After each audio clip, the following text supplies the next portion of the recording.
Chris Cuomo decided to slam Representative Alexandria Ocasio-Cortez after falling for possibly the most obvious deep fake ever generated. Take a look.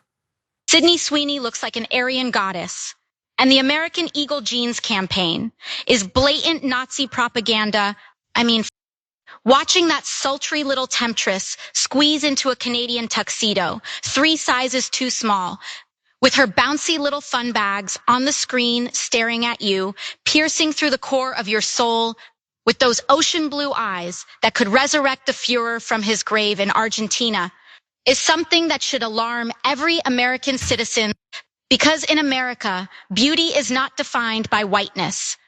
Oh no, it is defined by the number of victim groups of which you are a member. Skinny, attractive, blonde-haired, blue-eyed cisgender women descend from the slave daddy oppressors of this nation.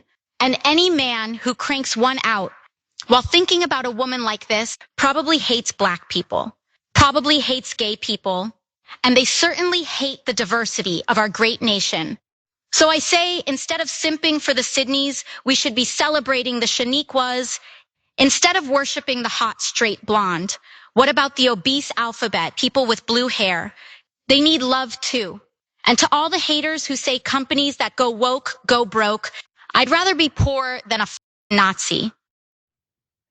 I actually agree with that final point. But aside from that, how could anyone think that's real? I mean, my God, Mitch McConnell knows that that's fake, okay? There are people who died years ago that are like, that seems a little bit suspicious. I don't like AOC or whatever, but that's suspicious.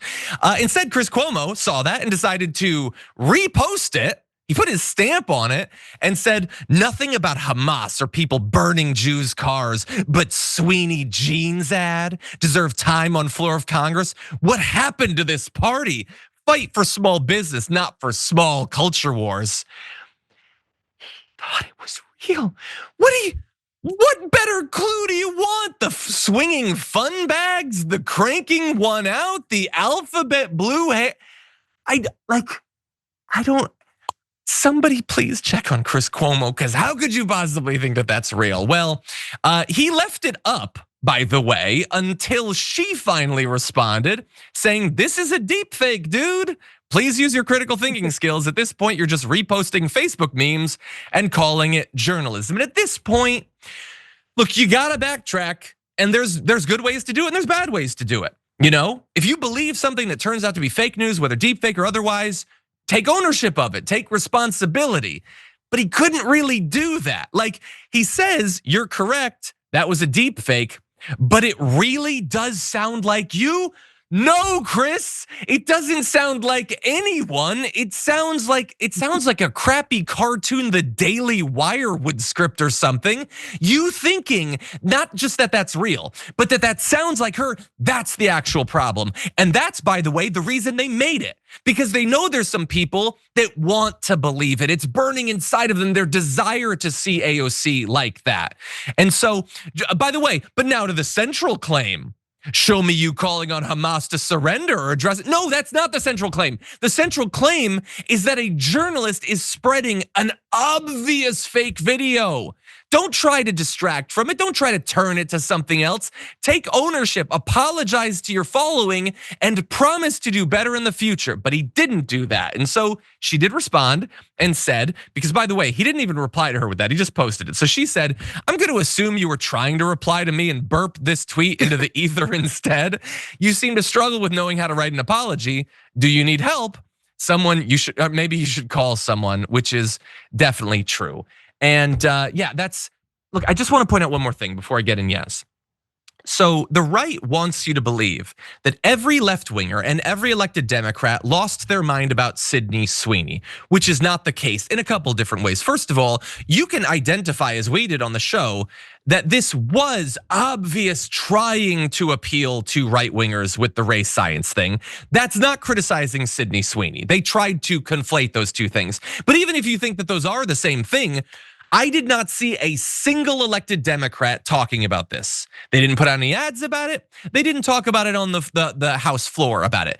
That's why they had to make a deep fake about it. Do you get that, Chris? that the Democrats weren't falling for a culture war thing. That's why they needed to use AI. No, it was the right that was jumping in to the culture war stuff. That's why, according to Media Matters, they used Sydney Sweeney's name 100 times more than Epstein. It was a convenient culture war thing and a distraction from the Epstein cover-up. And you participated in it, buddy. Yaz, what do you think?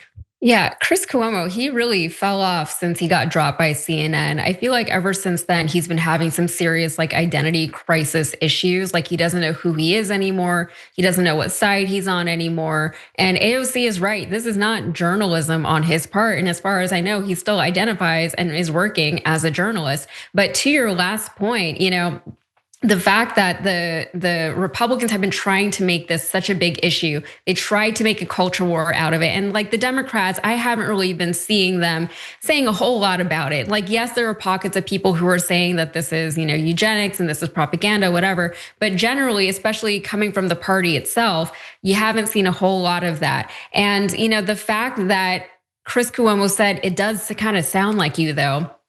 No, it doesn't. It sounds like a caricature of what the right thinks the left is. And that's not it really is not representative of most of what I have experienced as most of the people on the left. It's very reductive, it's dismissive, and it's like he's badgering the left to be better than they are, even though his version of what they are is not actually what they are. So it's all over the place. And the fact that he also responded to the tweet without actually retweeting AOC, it's just funny. Like, just be better, Chris. Or get off the internet. Take a break. If you need a break, take a break. And then one last point I want to make, the fact that he is a seasoned journalist and he did not recognize this as a deepfake, as AI, even though it was so obvious that that is exactly what it is. It just goes to show that we're entering into a very, very uncertain time right now with AI and with all these deepfakes. And a lot of the people, specifically the older generations, like I would say boomers and up, right? They are the ones who are on Facebook and they're seeing all this AI generated content. And whenever you talk to them, and I have talked to a few boomers and they all told me the same thing. They said, oh no, but you can tell what's fake and what isn't. And I said, no, you can't, I can barely tell some of the time, and I'm a solid millennial. I grew up with the internet. I watched it transform from one thing to another.